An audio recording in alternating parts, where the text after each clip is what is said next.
জনপ্রিয় অভিনেত্রী দত্তবাড়ির বউ পর্ণা কত টাকা পারিশ্রমিক পান? নিমফুলের মধুর পল্লবী জানেন কি? বাংলা সিরিয়াল দর্শকদের ভীষণ পছন্দের। বিকেল হলেই দর্শকেরা টিভির সামনে বসে পড়েন তাদের পছন্দের সিরিয়াল দেখবেন বলে।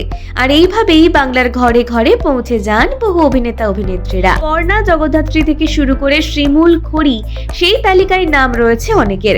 জনপ্রিয়তার পাশাপাশি এই তারকাদের উপার্জনও মন্দ হয় না। সেই রকম এক অভিনেত্রী হলেন পল্লবী শর্মা। তিনি নিমফুলের মধু সিরিয়ালে পর্ণা নামে পরিচিত।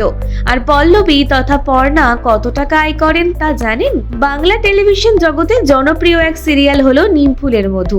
আর এই সিরিয়ালের দৌলতে ঘরে ঘরে জনপ্রিয়তা পেয়েছেন দত্তবাড়ির বৌমা পর্ণা তথা পল্লবী শর্মা। শাশুড়ি কৃষ্ণা দত্তের সঙ্গে আদরের বাবুকে নিয়ে ঝগড়া অশান্তি পর্ণার হয়েই থাকে। এখন অবশ্য টিআরপি তালিকায় নিমফুলের মধু সেভাবে তার ম্যাজিক দেখাতে পারছে না। তা বলে ভাটা পড়েনি পর্ণার জনপ্রিয়তায়। এই মুহূর্তে পর্ণা ওরফে পল্লবী শর্মা একজন জনপ্রিয় অভিনেত্রী।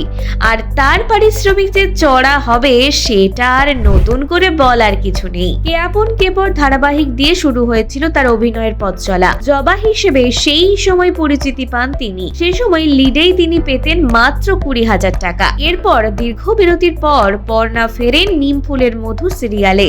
বিনোদনের এক ওয়েবসাইট থেকে জানা গিয়েছে পল্লবীর পারিশ্রমিক আনুমানিক 1,70,000 টাকা। টেলিভিশন দুনিয়ায় পল্লবীর জনপ্রিয়তা কম নয়। দত্তবাড়ির বউ পর্ণা সকলের মন জয় করে নিয়েছেন।